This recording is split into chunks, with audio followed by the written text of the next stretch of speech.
The letter arrived like an uninvited guest at a dinner party. Unexpected, unwelcome, and guaranteed to ruin my day. It was a bright white envelope with the HOA logo stamped in the corner, a symbol that might as well have been a skull and crossbones. I felt a chill run down my spine. Nothing good ever comes from the Homeowners Association. Their correspondence is less communication and more declaration of war. I opened the envelope cautiously, as if it might contain anthrax. The letter was printed on thick, pretentious paper, the kind that screams, "We're important, and you're not." It began with an overly formal salutation. "Dear Mr. Michael Carter, I knew I was in trouble. No one calls me Mr. unless they're about to ruin my day. We regret to inform you that you have violated Section 12.4b of the Community Guidelines." The letter read. My heart sank. What heinous crime had I committed? Did I accidentally park my car facing the wrong direction? Did my lawn exceed their arbitrary height restrictions by half an inch? No, it was worse than that. Your trash bins were left on the curb for 47 minutes past the designated retrieval window. 47 minutes. Not even an hour. 47 minutes. I stared at the letter in disbelief, wondering if this was some kind of elaborate prank. Surely no one could be this petty. But no, this was real. The HOA had timed my trash bins with the precision of an Olympic stopwatch and decided that I was a menace to society. The letter continued. As per HOA regulations, this violation incurs a fine of $75. Failure to pay within 14 days will result in additional penalties. Additional penalties? For trash bins? Were they going to repossess my house? Send me to trash bin jail? The absurdity of it all was almost impressive. I sat down on my porch, clutching the letter like it was evidence in a murder trial. Who were these people?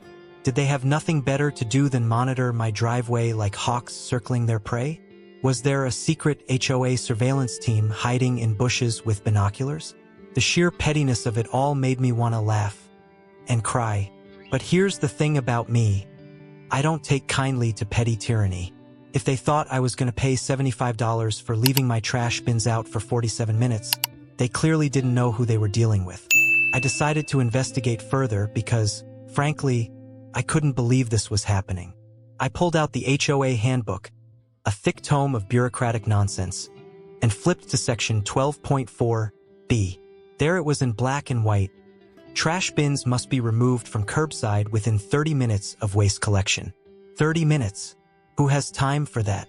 Were they expecting residents to sit by their windows with binoculars, waiting for the garbage truck like it's Santa Claus? I called the HOA office because I needed answers, and because yelling at someone felt like a productive use of my time. After navigating an automated phone system designed to crush your soul, I finally reached a human being named Karen, because of course her name was Karen. "Hello," Karen said in a tone that suggested she hated her job almost as much as I hated her organization. "Hi," I replied, trying to keep my voice calm despite my rising blood pressure. "I just received a notice about my trash bins being left out for 47 minutes past the retrieval window." "Yes," Karen said flatly, as if this were perfectly normal behavior for an HOA. 47 minutes? I asked incredulously. "How did you even know it was 47 minutes? Karen paused for a moment before replying in her best condescending tone. "We have volunteers who monitor compliance." Volunteers. They had actual people volunteering their time to patrol the neighborhood and write down infractions like some suburban Gestapo. I pictured them wearing uniforms and carrying clipboards, marching up and down streets looking for crimes against curbside decorum. "Well," I said, trying not to laugh at the absurdity of it all, "don't you think $75 is a bit excessive for something so minor?" Karen didn't miss a beat. "The rules are there for a reason. What reason could there possibly be for enforcing trash bin retrieval windows with military precision? Were they worried about property values plummeting because someone saw a trash bin at 10:47 instead of 10 o'clock? "Okay," I said finally, deciding that arguing with Karen would only raise my blood pressure further. "Thank you for your time." I hung up and stared at the phone in disbelief. This wasn't just petty. It was Orwellian.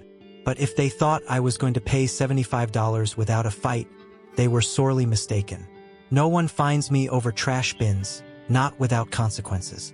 First, I decided to test their patience by pushing every rule in the handbook to its breaking point, without technically violating anything. I left my trash bins out exactly 29 minutes past collection time every week, just under their ridiculous 30-minute limit. I mowed my lawn diagonally instead of horizontally because nowhere in their handbook did it specify mowing direction. And I bought a garden gnome wearing sunglasses and placed it prominently on my front lawn because why not?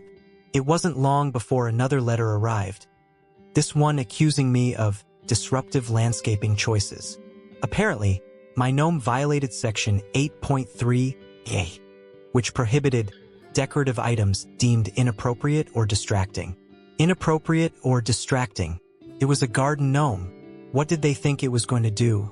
Start dancing provocatively. At this point, it became clear that the HOA wasn't just enforcing rules. They were actively targeting me. And if they wanted war, war is what they'd get.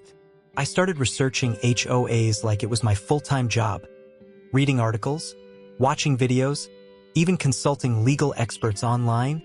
Thanks, Reddit. What I discovered shocked me. HOAs weren't just annoying. They were often corrupt little kingdoms run by power-hungry busybodies who thrived on making other people miserable. Armed with this knowledge and fueled by righteous indignation, I began crafting my revenge plan. If they wanted compliance, I'd give them compliance, but only after exposing their ridiculousness for all to see. And so began what would become one of the most satisfying battles of my life. Michael Carter versus the Homeowners Association. A tale of petty rules, absurd fines, and one very determined man who refused to let his curbside dignity be trampled upon. The first step in my plan was simple. Read every single word of the HOA's governing documents. If they were going to weaponize their rules against me, I was going to turn those same rules into my arsenal. So, I poured myself a large cup of coffee. Okay, fine, it was wine, and sat down with the HOA's covenants, conditions, and restrictions, CC and RS. A document so dense and joyless it could have been written by a team of lawyers who hadn't seen sunlight in decades. The CC and RS were a masterpiece of bureaucratic overreach.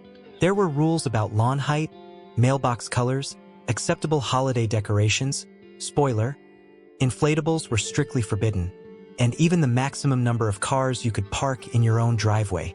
I felt like I was reading the constitution of a dystopian microstate. But buried within all the legalese and absurdity, I found what I was looking for: loopholes. Glorious, beautiful loopholes. For example, while the HOA had strict rules about trash bins, they said nothing about recycling bins. Nothing. So, naturally, I started leaving my recycling bin out for hours, sometimes days, just to see if anyone would notice. When no one did, I escalated. I bought a second recycling bin and left that one out too. Soon enough, my driveway looked like a small-scale waste management facility. But that wasn't all. The HOA had a rule that prohibited unsightly items from being visible from the street, but they didn't define what unsightly meant. So, I decided to test their boundaries by placing a series of increasingly questionable objects on my front lawn. First, it was an old tire, then a broken lawn chair. Finally, a life-sized cardboard cutout of Nicolas Cage holding a pineapple. Don't ask where I got it. The Nicolas Cage cutout caused quite the stir.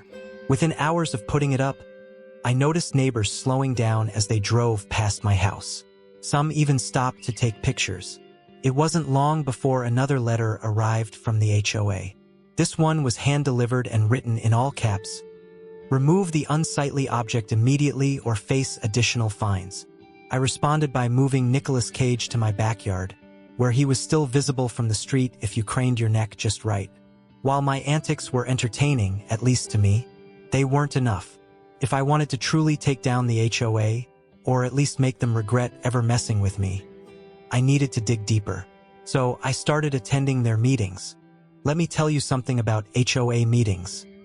They are simultaneously the most boring and most infuriating events you will ever experience. Imagine a group of self-important suburbanites arguing over whether beige or taupe is a more appropriate color for mailboxes, and you'll get the idea. At my first meeting, I introduced myself as Michael Carter, concerned citizen and trash bin advocate. This earned me a few confused looks and one audible sigh from Karen, the same Karen who had answered my phone call weeks earlier. She was on the HOA board, of course.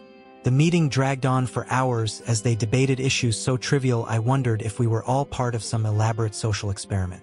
At one point, they spent 45 minutes discussing whether someone's flower bed violated the approved aesthetic guidelines. Meanwhile, no one mentioned anything about actual community improvements, like fixing the potholes on our streets or upgrading the playground equipment at the park.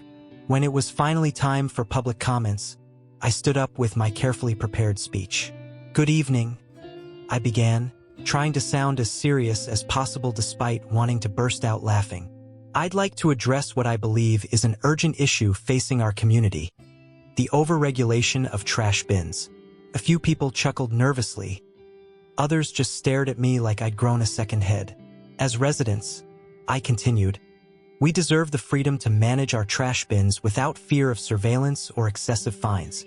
47 minutes is not an act of rebellion. It's an act of humanity." Karen rolled her eyes so hard I thought they might fall out of her head. "I propose," I said with dramatic flair, "that we amend Section 12.4b to allow for a more reasonable retrieval window, say, 3 hours instead of 30 minutes. The board members exchanged awkward glances before Karen finally spoke up. "Thank you for your input," she said in a tone that suggested she wanted me to spontaneously combust. "We'll take it under advisement." Translation: they were going to ignore me completely, but that was fine because attending the meeting had given me exactly what I needed: dirt on the HOA board members themselves. You see, while they were busy nitpicking everyone else's compliance with the rules, they weren't exactly saints themselves. For instance, Karen had installed solar lights along her driveway without getting prior approval, a clear violation of Section 9.2a. Another board member had painted his front door navy blue instead of one of the approved neutral tones. And don't even get me started on their landscaping choices. Half of them had flower beds that didn't meet the minimum symmetry requirements. Armed with this information and photographic evidence, I decided it was time for phase 2 of my plan: public shaming. I created an anonymous newsletter called the HOA Hypocrisy Report and distributed copies to every mailbox in the neighborhood, except mine because plausible deniability is important. The newsletter featured side-by-side comparisons of board members' infractions alongside excerpts from the CC and RS they were violating. Karen's solar lights? Front page news. The navy blue door? A full-page exposé titled, "When Neutrals Aren't Neutral Enough." My favorite section was called Lawn and Order, which detailed every unsymmetrical flower bed in excruciating detail. The reaction was immediate and glorious.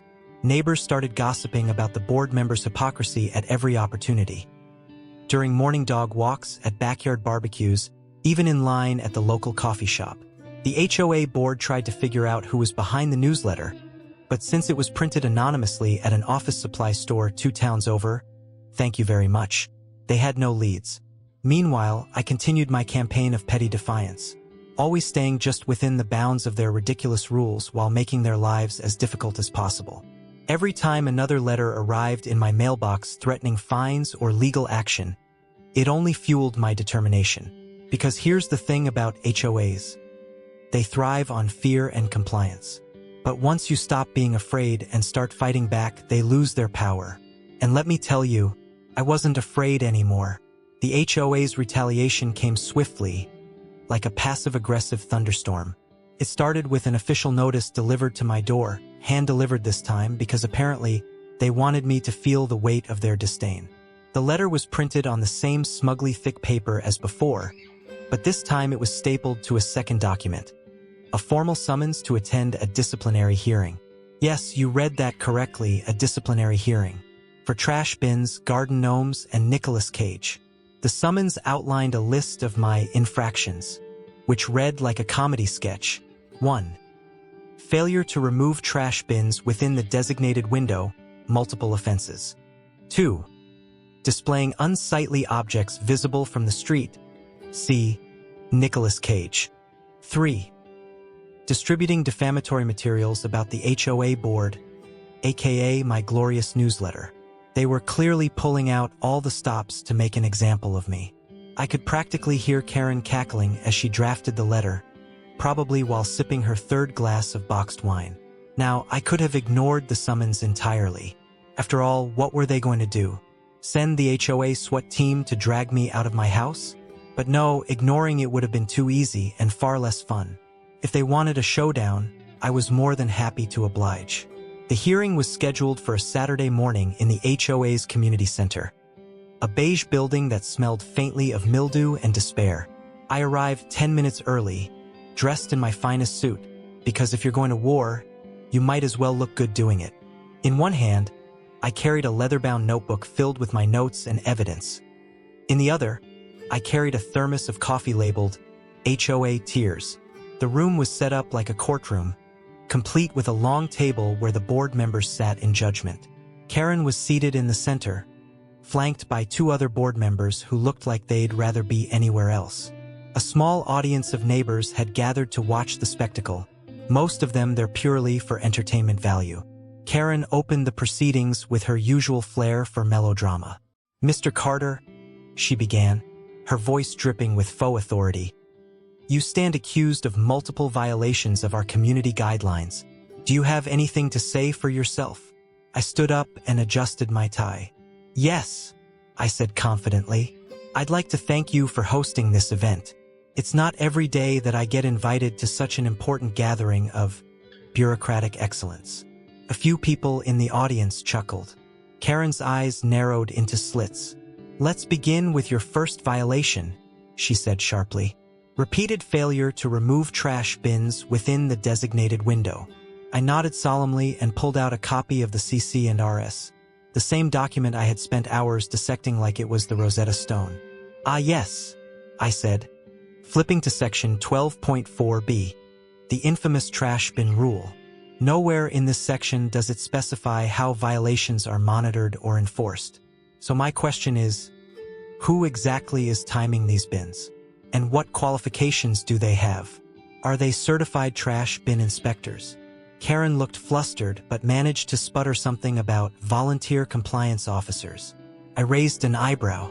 "Interesting," I said, "because if we're relying on volunteers, how do we ensure consistency?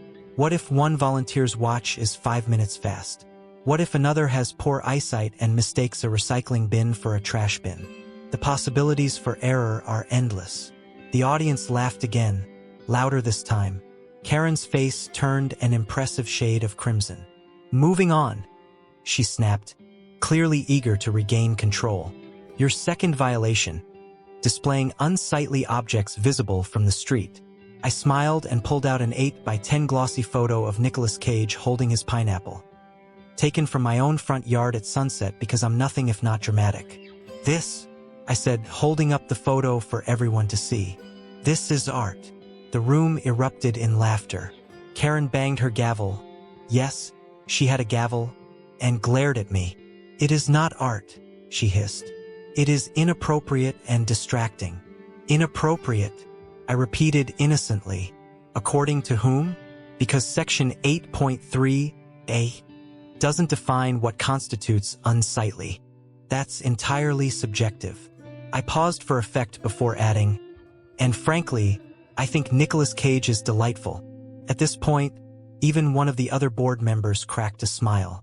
But then came the piece de resistance, my alleged distribution of defamatory materials, the newsletter that had exposed their hypocrisy for all to see.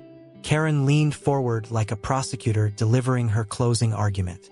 "Your so-called newsletter was filled with baseless accusations and personal attacks against members of this board." "Baseless," I repeated with mock incredulity. "I have photographic evidence." I reached into my notebook and pulled out several color-printed photos. Karen's illegal solar lights glowing smugly in her driveway, the navy blue door that violated their sacred neutral tone policy, and my personal favorite, a close-up shot of Karen's flower bed, which was so asymmetrical it could have been used as evidence in a geometry crime scene. "As you can see," I said smugly, holding up each photo like an attorney presenting exhibits A through Z. "The board members themselves are not exactly paragons of compliance." The room erupted into chaos. neighbors whispering furiously among themselves while Karen tried, and failed, to maintain order. "This is irrelevant," she shouted over the noise. "Is it?" I countered calmly. "Because if this hearing is about enforcing rules fairly and consistently, then surely we must hold everyone accountable, including those who enforce them." Karen opened her mouth to respond but seemed unable to form coherent words. In the end, after nearly 2 hours of back-and-forth arguments and several more gavel bangs, the board voted on my fate.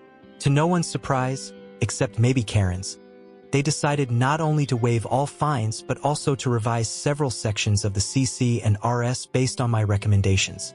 As I walked out of that beige community center victorious, thermos still in hand, neighbors stopped me to shake my hand or pat me on the back like I just won a championship game.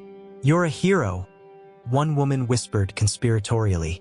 "Not all heroes wear capes," I replied with a grin. And as for Karen, she avoided eye contact as she shuffled papers at her desk. A defeated bureaucrat who had underestimated her opponent. Victory had never tasted so sweet or so petty, and I wouldn't have had it any other way. After my triumphant showdown with the HOA, you'd think I would have ridden off into the suburban sunset, content with my hard-earned victory. But no, my friends, that's not how this story ends. Because while I may have won the battle, I wasn't quite ready to let go of the war. You see, there's something intoxicating about taking down petty tyrants. It's like eating Pringles. Once you pop, you just can't stop. The first thing I did after the disciplinary hearing was throw a party. Not just any party, a trash bin-themed extravaganza. I wanted to celebrate my victory in style while simultaneously rubbing it in the HOA's face. Invitations were sent out to every neighbor, except Karen and her cronies, of course. And the theme was simple: come as your favorite trash-related item. The turnout was incredible. One guy showed up dressed as an actual garbage truck, complete with blinking hazard lights, and another couple came as mismatched recycling bins. I personally donned a cape made entirely of black trash bags and carried a golden trophy labeled Trash Bin Freedom Fighter 2025. It was ridiculous, over the top, and absolutely perfect. We set up a buffet table featuring garbage nachos. Don't worry, they were served on clean trays, and cocktails with names like Bintini and Dumpster Daiquiri. For entertainment, we had a piñata shaped like a trash can, filled with candy and tiny plastic gavels, and a karaoke machine loaded with songs like We're Not Gonna Take It by Twisted Sister. The piece de resistance? A life-sized cardboard cutout of Karen herself, which we placed in the corner next to a sign that read, Complaint Department. Guests took turns posing for photos with it, making exaggerated frowny faces or pretending to argue with her. By the end of the night, someone had drawn a mustache on her face with a Sharpie. I won't say who did it, mostly because it was me. But while the party was all fun and games, I wasn't done making my point. The next phase of my plan involved turning my newfound notoriety into something productive, or at least entertaining. First, I started a blog called HOA Chronicles, where I documented every ridiculous rule, petty fine, and absurd incident I could find, not just from my neighborhood but from HOAs across the country. Within weeks, the blog went viral. People from all over started sending me their own horror stories. Fines for parking their cars half an inch over the line, citations for planting unapproved flowers, even one guy who got in trouble for having Christmas lights still up on January 2nd. I turned these stories into satirical posts with titles like The Great Mailbox Color Scandal of 2024 and Asterisk, How to Survive an HOA Without Losing Your Soul. Asterisk, each post was accompanied by dramatic stock photos of angry neighbors shaking fists or overly cheerful suburbanites holding clipboards. The blog became so popular that local news outlets started reaching out for interviews. One reporter even called me the Robin Hood of HOAs, which felt both flattering and slightly ridiculous. Of course, Karen wasn't thrilled about my newfound fame. She tried to counteract it by sending out an official HOA newsletter titled Setting the Record Straight, in which she accused me of spreading misinformation and undermining community values. It was unintentionally hilarious, especially since she included a section about how Nicolas Cage cutouts were not protected under free speech. I couldn't resist responding. My next blog post was titled Karen's Manifesto, a love letter to bureaucracy, and it included side-by-side comparisons of her claims versus actual screenshots from our CC and RS. For good measure, I also included a meme featuring Nicolas Cage holding a gavel with the caption, "You can't handle the truth." At this point, Karen stopped trying to fight me directly and instead retreated into what I assume was her lair. A beige office filled with binders labeled rules and more rules. But here's where things took an unexpected turn. My antics actually inspired change in our neighborhood. Other residents started speaking up at HOA meetings, something they'd been too intimidated to do before. One woman proposed creating a community garden, which had previously been dismissed as too messy. And another guy suggested relaxing some of the landscaping rules to allow for more eco-friendly options like wildflowers or native plants. To everyone's surprise, these ideas actually gained traction. Even more shocking, the board members who weren't Karen started warming up to me, or at least tolerating me. One of them pulled me aside after a meeting and whispered, "I don't always agree with your methods, but you've got guts." High praise coming from someone whose greatest passion in life seemed to be enforcing mailbox regulations. Over time, our neighborhood began to feel less like a dictatorship and more like an actual community. People started talking to each other instead of just filing complaints through official channels. Block parties became more common than disciplinary hearings, and even though Karen still scowled at me every time we crossed paths, I considered that a small price to pay for progress.